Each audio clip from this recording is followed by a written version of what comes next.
talk insulation. We have to insulate the engine room. It is darn cold down there, but we couldn't figure out what to insulate it with. I said we were going to use pink insulation. I say we glue foam right over top, and then the moisture can go out, and then we put pink foam like, Izzy, can you pass me that stuff? Like this, but not as thick, right? Because it doesn't get water. And we put those in there. And the great thing about doing this whole refit in real time is we got your suggestions. And now we think pink is out. However, we wanted to test it. And the best way to test insulation is with fire. Oh, fire! Yeah, fire! Fire! All right, so we are here today. We've got a very important job. I've got Jamie here, otherwise known as RW NetWraith on... It's actually NetWraith 2000 now. Or NetWraith, oh, he changed it. I did. So if you see him on the comments, say hello. Today we are doing testing with some insulation. We had talked about a few different types that we were going to use, and some of you guys had comments about them being flammable. So you know what? We figured, why don't we just light some shit on fire and see which one works the best. So we have three options here. This is the cross-linked polyethylene, closed cell foam. This is kind of what we're leaning to, mainly because it's squishy and it's a lot easier to cut to fit in between the stringers where it's easier. This is a mystery insulation that Brent brought along. He doesn't know anything about it. He just saw it and figured, hey, you know what? We'll try it too. And then of course the rigid pink that a lot of you guys said don't use because of fire. So we're going to save that one for last. But we'll start with the mystery foam that Brent brought along. As you can see, we've come prepared. We've got our fire extinguisher. I'm going to pass that over to Jamie here so he's prepared. Lane, no. what's on the inside of that? Like, what did you cut? Like, what is the insulation made out of? I'm going to say this one has already immediately failed the possible use test because this is like styrofoam, and this stuff is super, like, it just falls apart. That's the stuff that the fish eat. And that's what you find on the beach and stuff. So we're not going to be using that one. Sorry, Brent. That one failed immediately. But you know what? We're gonna see what it does for fire anyway. Well, what about the oil on the why inside? not? What's that gonna do? Wow, I'd imagine it's gonna turn black. You might want to try torching it from the metal and from the side as well. There we go. Make sure we get the full Okay, I'm full coming thing. in for a close-up. Okay, here we go. I'd imagine there's going to be lots of nasty smoke, so try not to breathe. Oh man! Oh my! That just Wow. It doesn't maintain fire, but it definitely does melt and burn. And that smell is unpleasant. Yeah, mind you, it burns down to a pretty small amount of actual material. Yeah. Yeah. So it's the magic disappearing foam. So other than 90% vanishing, we're left with a melted plasticky remnant of what that was. But the funny thing is it didn't seem to want to stay on fire. It would light if you put fire directly to it, but the second you took the fire away, it would last a second and then it would go out. So maybe we should burn a bigger piece. No. 4 inches is enough. 4 inches is never enough. Okay, so we've got the next two here. Now this is the one of choice for Janice and I. Isn't this 9 inches, Blaine? Yeah, something like that. So this is our next one. Now, like I said, this is our preferred foam for what we want, just because it's a lot easier to work with when we're fitting into fixed spots for the insulation. And what type of foam is it? Tell us more about This is cross-linked polyethylene closed cell foam. So it does not absorb water, which is good for what we're after. This is thicker than what we would be using. This would actually be 1 inch thick is what we were planning. And then we would have rock wool over the top of this. So even if we did have a fire, it would have to get through the rock wool before it got to this anyway. But yeah, I'm going to assume that this is going to melt as vigorously as that one did. But let's see. But is it going to hold the fire? Well, that's a question. All right, here we go.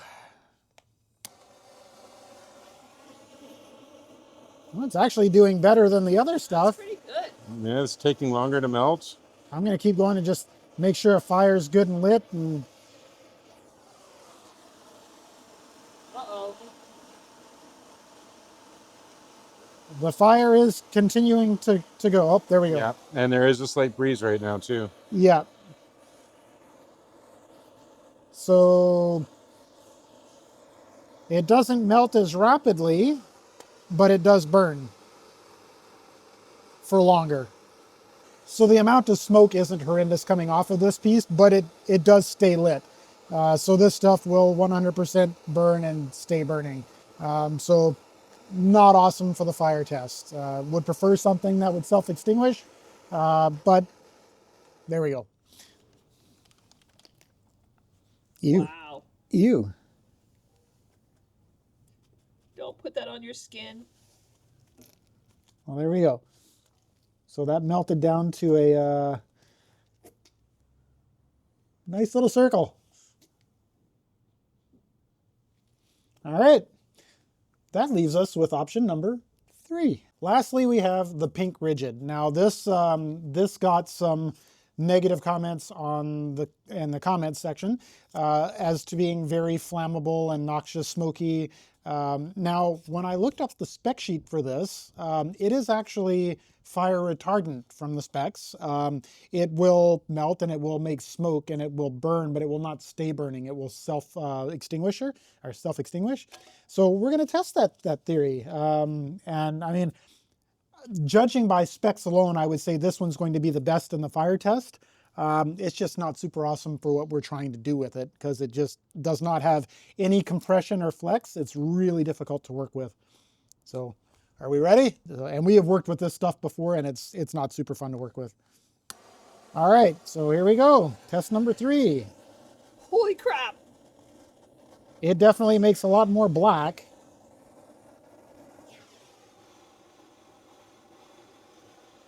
Well, it doesn't quickly self-extinguish. Mind you, we might be burning stuff underneath Might it. be burning stuff underneath at this point. That's not underneath. Oh, come on, just burn every corner. This is so much fun.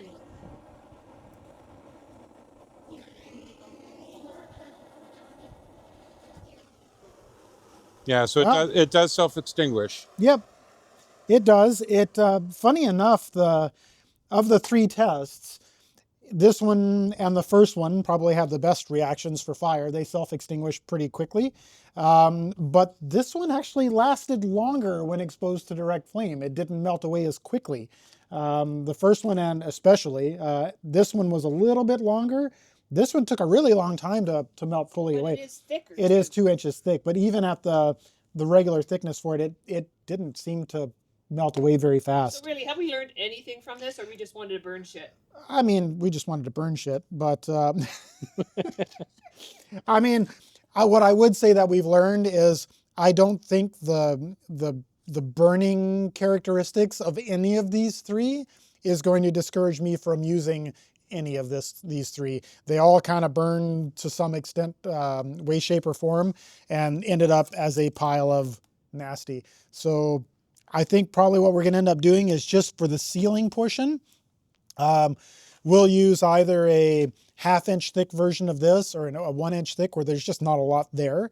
And then we'll just cover it with rock wool. I think that's going to be the best option for us. We haven't burnt some rock wool. We do need to get some rock wool then and test it. I'm wagering it's got a pretty stellar burn characteristic because In the future, we're going to burn some rock wool. Because it's rock. It's spun rock. Now, Brent really wanted to be here for this test. He was actually quite excited about setting stuff on fire here. Unfortunately, he couldn't be here. So the next test that he wants us to do is an adhesion test. And basically that was supposed to be whichever one was the winner in the burn test, we were going to test adhesion on because that was what we were going to use. But like I said, there was nothing conclusional about any of these for which one's the best for this. They all kind of have some aspect of burning one way, shape, or form. None of them particularly burned vigorously. There was some burning slowly that kind of worked them away, but none of them just lit up really fast. So honestly, I'm not really worried about using any of them, especially with the rock wool over the top. So now I think what we're going to do is we're going to take a little bit of this stuff and we're going to go do a glue test on it. We've got some glues to try, and we're going to stick it on, wait a couple of days, and do a pull test on it and see how it adheres. Blaine and Jamie had so much fun burning insulation that I am now at Home Depot with our friend Morgan, who's a subscriber also, and we're getting some rock wool because they want to burn some rock wool too. So I have to find 1.5 inches rock wool, and then we're going to get back to Tangaroa and we're going to burn it. Okay, we're doing fire test number 4, this time with rock wool. I've got a good feeling about this. So good of a feeling that I've just left it in its container here, and we're just gonna see how hot we can get it, because this stuff supposedly can't catch fire. Jamie, you've got the fire extinguisher. I've got the fire extinguisher ready.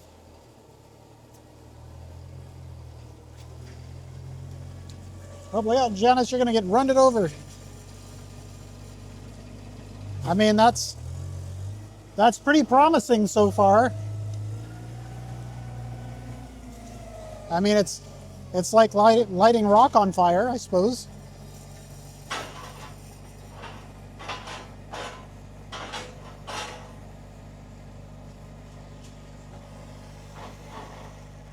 I think that's gonna do.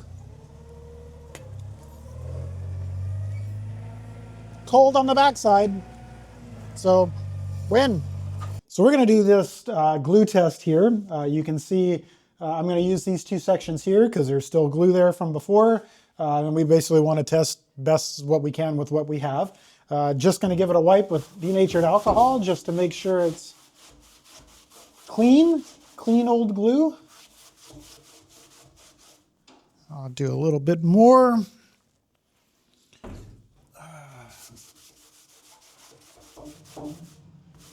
We're just going to do a couple of small pieces here. And I'm going to start off with the PL 300 here.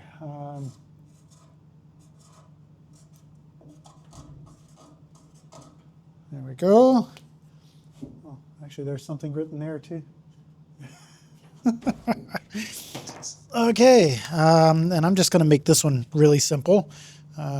This has actually got 2 sides. It's got like a smooth side on it where they've melted down the foam, and then it's got the not quite as smooth side. So I'm going to make sure I get it on the back here, and I'm going to use plenty of it here because, quite frankly, we have plenty of it, and I want to make sure it's got like some decent coverage on it.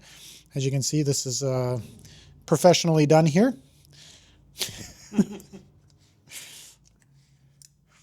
Okay. And then I'm just going to take that and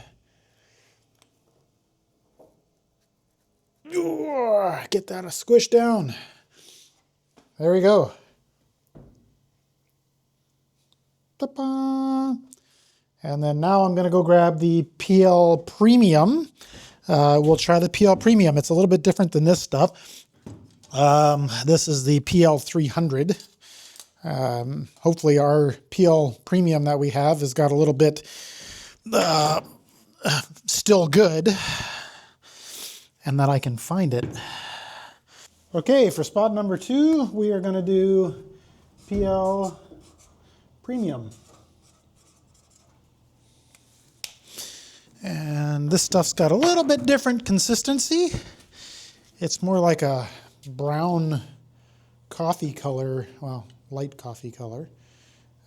So we're just gonna, and it's a little bit thicker too, I find. The other stuff's got a really light consistency to it. This stuff's pretty thick.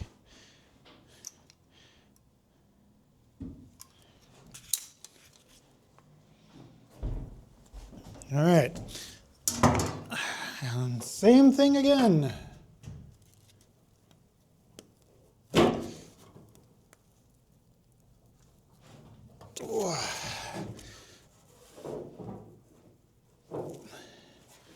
All right, we've got our 2 pieces. Now we're going to wait a couple of days. and then we're going to give those a pull test and see how well stuck they are, because obviously we want them as well stuck as possible.